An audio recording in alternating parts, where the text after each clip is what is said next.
My last Star Wars video was about canon. One of the things I discussed was the idea of minutiae in canon and how our enjoyment of a story should not be determined by the minutiae. But I also went on a big spiel in that video about lightsaber colors and kyber crystal bleeding, which is definitely minutiae. But that was just for fun. That was just me going on a little side quest away from the main point of the video. I wasn't making any sort of big statement. I was just being a nerd. But if you're into that sort of thing, have I got a rabbit hole for you. Let me read you this excerpt from the ending of The Fallen Star by Claudia Gray. This excerpt will have major spoilers for Phase 1 of The High Republic, so if you're trying to avoid that, then you should click away from this video now. Okay, here we go. Cries of astonishment and joy rose up from Baraza as the looming shadow overhead shifted toward the sea. Yet most others watching, even if they rejoiced in the many lives saved, could only feel crushing horror as Starlight Beacon finally fell. It seemed to speed up as it reached the ground, an optical illusion, like the moon appearing larger near the horizon, but an unnerving one. Even many of those who knew themselves safe couldn't help recoiling or even screaming as the enormous, broken, bent machinery of the station plummeted toward the surface. There was something really weird about that excerpt. Did you catch it? The narrator compares the sight of Starlight Beacon to the moon appearing near the horizon. That's right, the moon. Not a moon, but the moon, as in what we call Earth's moon in real life. Does it make sense to refer to the moon in a book that takes place in a galaxy far, far away? If this story were told from a first-person point of view, it might be said that the character is just talking about a specific moon in the Star Wars universe. But this is a third-person perspective. So could we still say that the narrator is referring to a specific Star Wars moon? Who is the narrator in this case? Is the third-person narrator themselves the character, or is it literally Claudia Gray? Even if we grant that the moon refers to a specific Star Wars moon, that gets very complicated based off the setting. This excerpt is told from the point of view of citizens of planet Eiram, which is part of a system of planets that includes Arano, described as its twin planet. I guess meaning that they're a binary planet, that is, they orbit each other. A moon in the Eiram-Arano system was described in a previous book called Into the Dark, also written by Claudia Gray. Here's the relevant excerpt. Nobody knew whether the moon had once orbited Eiram or Arano, only that it had, at some point countless millennia past, drifted from its orbit and came to rest in dead space between the two worlds. The moon was so devoid of any value that Eiram and Arano didn't even bother fighting over it. It just hung there, obscure and ignored. Now, I've talked a little bit about gravity in space before.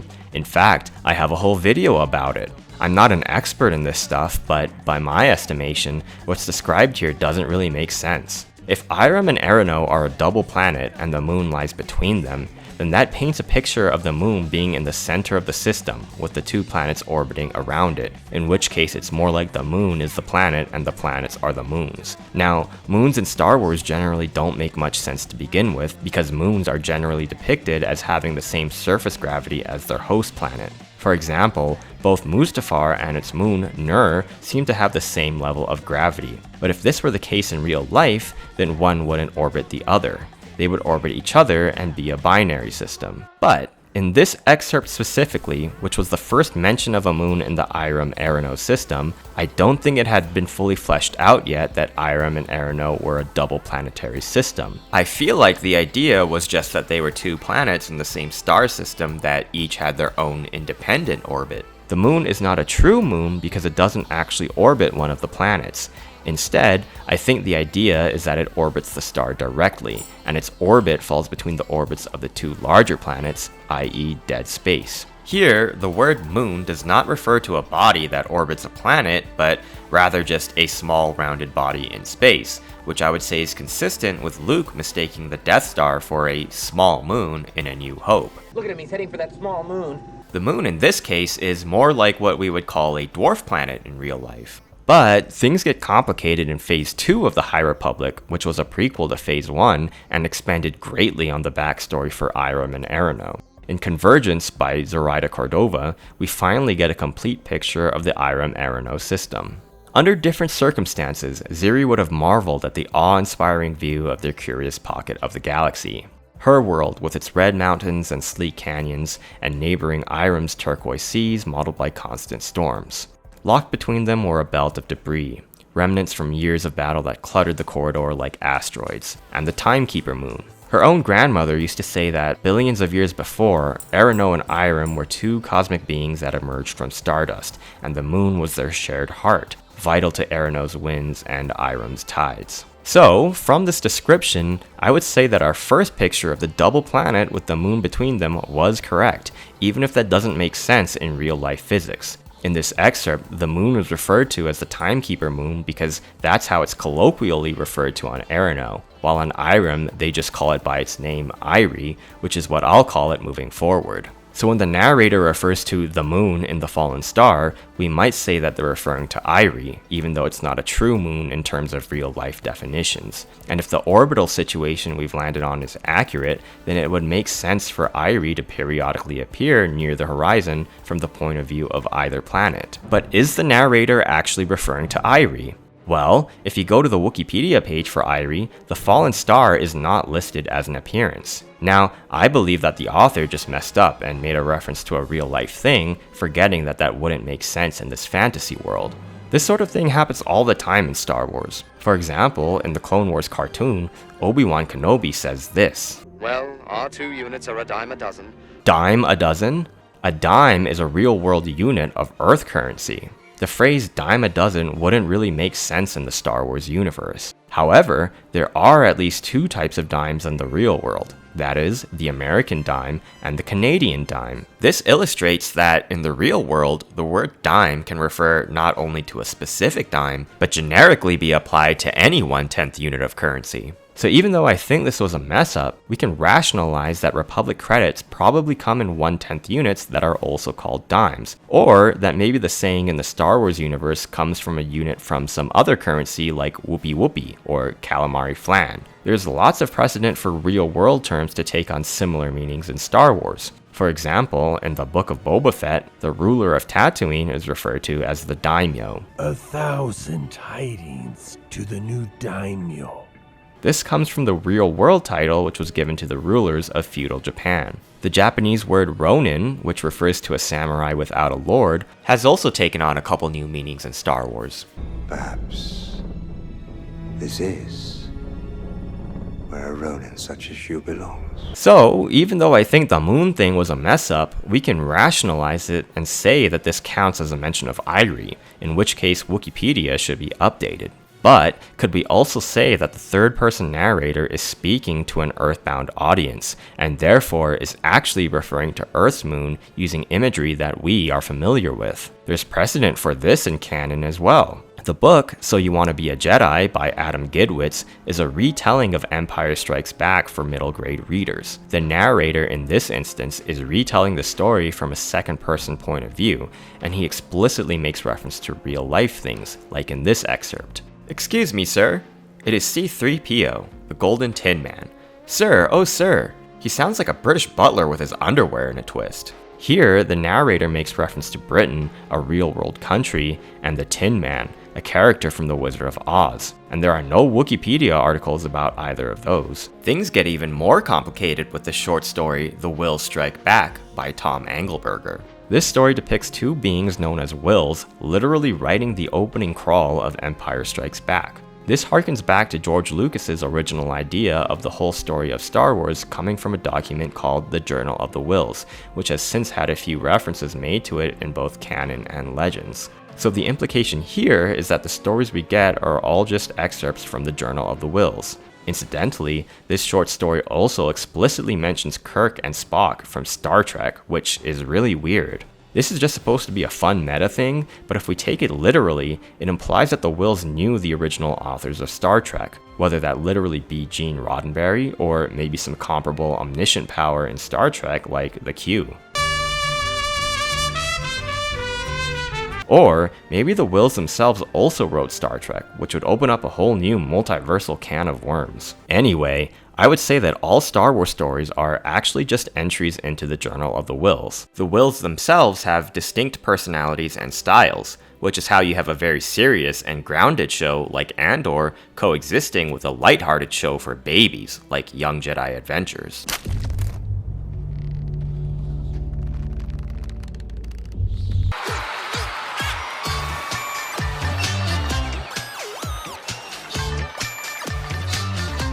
In the case of So You Want to Be a Jedi, we can maybe say that it's just an exception. This is not an entry into the Journal of the Whills, and is instead literally Adam Gidwitz retelling the narrative from the movie Empire Strikes Back. That's the stance Wikipedia seems to take, and it identifies the Tin Man and Britain as out-of-universe elements. But here's the thing, the Whills Strike Back short story does not receive this same treatment, as Kirk and Spock now have Wikipedia articles. That's right, Kirk and Spock are canon in Star Wars.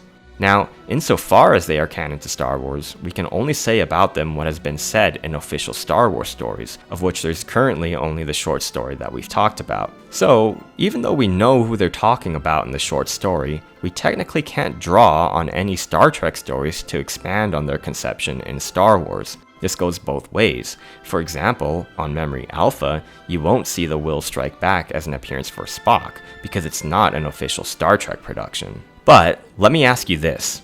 Even though we can't officially call Spock as he appears in Star Trek part of the Star Wars canon, assume for a second that this was the author's intent, and the Spock referred to in the short story is literally the same Spock from Star Trek. This means that all of Star Trek canon coexists with Star Wars canon in some way. There are a few situations we could imagine here. The Whills might be interdimensional beings who are capable of perceiving different universes. Or we could say that Star Wars and Star Trek literally take place in the same universe, but they never really affect each other because one takes place in a galaxy far, far away, while the other takes place in the Milky Way in the future. Or we could say that Star Wars literally exists in the real world, which I would say is kind of implied by the phrase "a long time ago in a galaxy far, far away," as it implies the existence of a here and a now. And if real-life Earth exists in the Star Wars universe, then that just means that Star Trek as a TV show exists in the Star Wars universe, in which case we could say that the Whills are just referring to the TV show.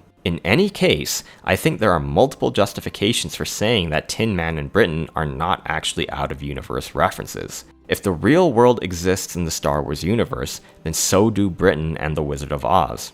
But even if we say that the real world doesn't exist in Star Wars, but that Star Trek does in some capacity, well, both Britain and the Wizard of Oz have appeared in Star Trek, and so if Kirk and Spock are considered canon, then why not those things? Now, I actually haven't read this whole book, so I don't know about any other out-of-universe references that it might contain, but I think you get the idea.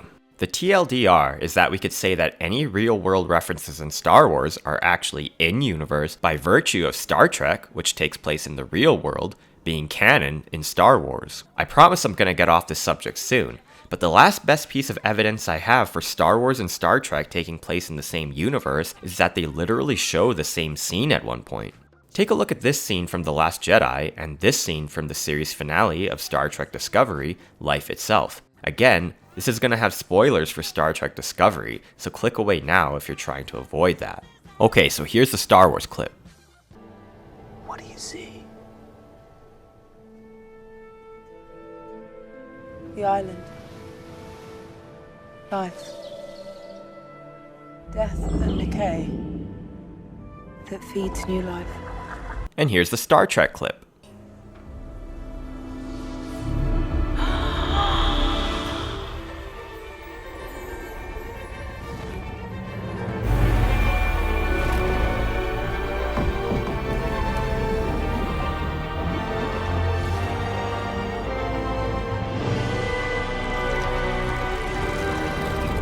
Did you catch it? They both have the same exact clip of grass growing. I mean, they both just used the same stock clip and it definitely wasn't intentional, but someday, when Disney buys up every last IP in existence and crosses them over in a big multiverse extravaganza, they can retroactively say that this is the same scene. Anyway, getting back to the moon, I would say that while the real-world author of The Fallen Star is Claudia Gray, the in-universe narrator is a Will, and therefore, when they say the moon, they are indeed referring to a specific moon in-universe. Now, you might be saying that they are referring to Earth's moon, and we can apply all the logic that I just applied for Star Trek and Britain in order to say so. But I would say that this can't be, because unlike the Will Strike Back and So You Want to Be a Jedi, The Fallen Star is written from a third-person, limited point of view, and thus, the narrator can only express information that is known to the characters in the scene, even if the characters themselves aren't literally saying it. And since this excerpt is told from the point of view of the citizens of Irem, that means that the narrative must specifically be referring to Irie. And therefore, the Wikipedia article for Irie is incomplete, as it doesn't list the Fallen Star as a mention. Now, even with all of that being said, you might be wondering if it should count as a mention if only the third-person narrator mentions it and not a character in dialogue. The answer is yes. An example of this is this excerpt from The Eye of Darkness by George Mann. The tracking sensor readouts had lit up in the cockpit of the transport ship, like Coruscant on the eve of Life Day. Here, the narrator refers to Life Day, and that counts as a mention on the Life Day article, even though none of the characters say Life Day out loud. Another example is the Battle of Scarif, which first appeared in Rogue One, but is said to have first been mentioned, albeit indirectly, in A New Hope. But where is it mentioned? None of the characters make references to the battle, it's only mentioned in the opening crawl, which is a third-person narrative. And so, with examples like those as precedent, the third-person narrator referring to the moon in The Fallen Star should count as a mention for Irie. I even asked Pablo Hidalgo on Blue Sky and he agrees with me. Sort of. And so, I am going to edit the Wikipedia article accordingly, and nobody better get mad at me about it.